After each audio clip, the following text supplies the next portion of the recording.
All right, everybody, we're going to tackle lesson 5 today. First part of lesson 5 asks you to, it's kind of our warm-up here, asks you to figure out what would the first figure look like in this pattern, what would the third figure look like.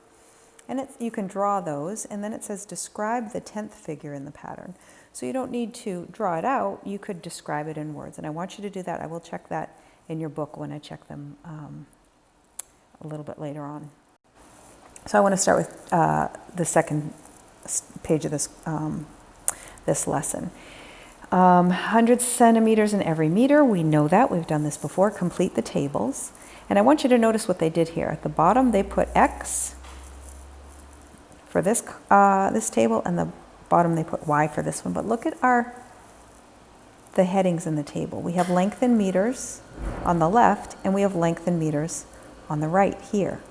We have length in centimeters on the right, and we have length in centimeters on the left.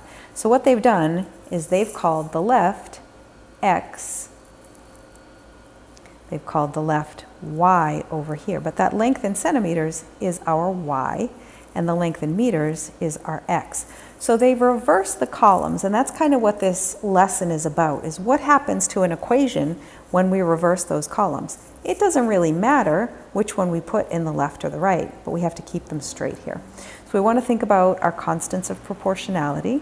That would be 100 here, so we're multiplying by 100. If we fill in this table, that would give me 94 centimeters, 167 centimeters, 724 centimeters. And then down here, my constant of proportionality was 100. That would be 100x.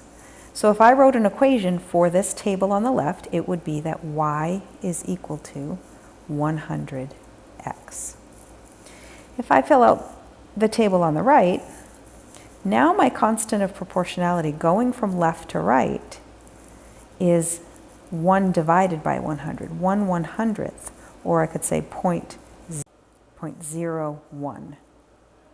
Okay, so let's see, if I divide by 100 going here, that would give me 2.5 meters per 250 centimeters. It would give me 0.782 meters in 78.2 centimeters. It would give me 1.239 meters in 123.9 centimeters.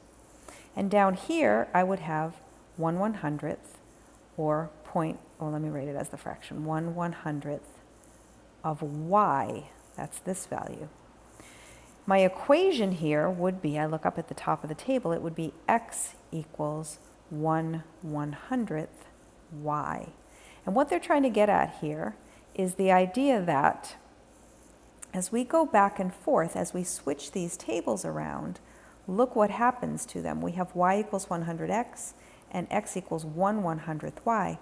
That this is the reciprocal of this. Those two constants of proportionality in these tables are really identical, except that we switched left and right. Those two constants of proportionality are the reciprocals of each other, okay? And that's what we're taking away from this lesson 5. So they've used some kind of, they've written this in a complicated way. You know what I'm going to do? I'm going to go back to a T-chart.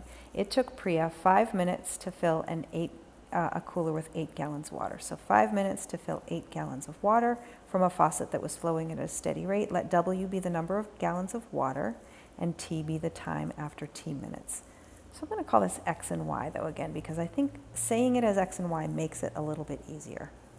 What's the constant of proportionality here? Well, let's see. If I divide 8 divided by 5, I get 1.6. But suppose we'd made that table the other direction. What if I put the water on this side and the time on this side? 8, 5. Now I have y here and x here. My constant of proportionality now, if I divide, the right divided by left, is 0.625.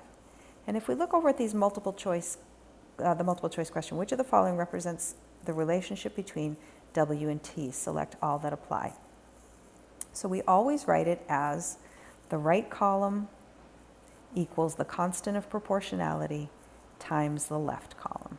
So I would say y equals 1.6x here. But I don't have x's and y's. They wanted me to use t's and w's. So w equals 1.6t, which is right here. But if I flip-flopped my tables, I would say x equals my constant of proportionality, 0.625, times the y value. But again, I don't have x's and y's, I have w's and t's. This thing, the thing on the right, the t, is equal to 0.625 times the w. And if I look at my choices here, it's not this one. I have to be careful with which letter is which. It's this one. So there were two different answers here, okay? If I'm answering these questions, it says, what does 1.6 tell you about the situation? It tells me that for every 1 minute, I can fill the bucket with 1.6 gallons of water. What does the 0.625 tell me? It tells me that every 1 gallon takes 0.625 minutes to fill the bucket. So important idea there. The takeaway again is flip-flopping those two, the left and the right column, gives me reciprocal constants of proportionality. If I do 1.6 on the calculator, if I do 1 divided by 1.6, I get 0.625. If I did 1 divided by 0.625, I'd get 1.6. Those two things are reciprocals of each other. Question 4 here says, change the rate at which the water flowed through the faucet. Write an equation that represents the relationship of water in T when it takes 3 minutes to fill the cooler with 1 gallon of water. Well, let's see. 3 minutes, that's my time, and my water is 1 gallon. Now my constant of proportionality would be 1/3. So my y would equal 1/3 x, or my water would equal 1/3 t, okay? Was it filling faster before or after? Well, let's see. In 1 minute here, I got 1.6 gallons of water. In 1 minute here, I got 1/3 of a gallon of water, so it was filling faster before she changed. All right, let's work through this one. At an aquarium, a shrimp is fed 1/5 a gram of food for each feeding and is fed up to 3 times each day. How much does he get fed in 1 day? Well, 1/5 of a gram times 3, that's 3/5 of a gram. In 7 days, I would get 7 times that amount, so 3/5 times 7 is 3/5 times 7 over 1, which is 21 over 5. And 21 over 5 would be the same as 4 1/5. Over 30 days, I could take that 3/5,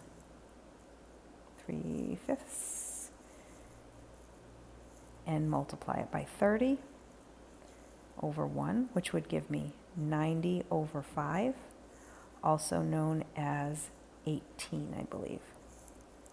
What is the constant of proportionality? It's that 3/5. What does it tell us about the situation? It tells us that in 1 day, the shrimp are getting fed 3/5 of a gram of food. If we switch the columns, what would the constant of proportionality be? Well, it would be the reciprocal of 3/5, or 5/3. Using D for the number of days and F for the number of the amount of food, write an equation. Okay, so we would say F equals, always that right is equal to 3/5 times the number of days. In a tank that has 10 shrimp in it, how much food is added to the tank each day? Well, let's see, 3/5 of a gram for 1 shrimp times 10 shrimp would be 30 over 5 would be 6 grams of food each day. And I could put that in my table in 10, let's see. Nope, I couldn't do it that way, sorry. If the aquarium manager has 300 grams of shrimp for his tank of 10 shrimp, how many days will it last? So let's see, here's my grams for those 10 shrimp, and I have 300 grams.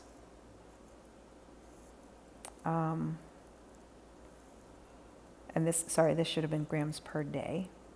And if I divide by that 6, I get, it should last 50 days.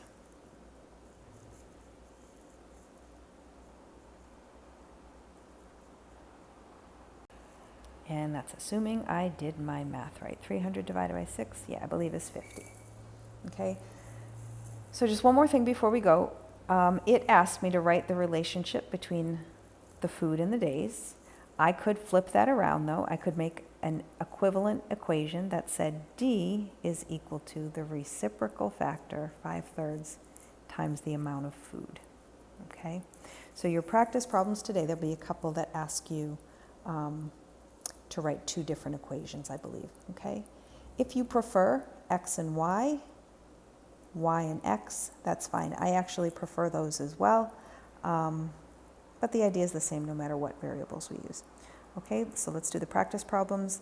Numbers, let me double check here. You're going to do question 1. Question 2, make yourself a T-chart here, okay? In fact, make 2 T-charts. Question 3, again, make a T-chart. All of them, all of the practice problems in lesson 5 for homework. All right, and that's it, guys. Have a great weekend. Bye-bye.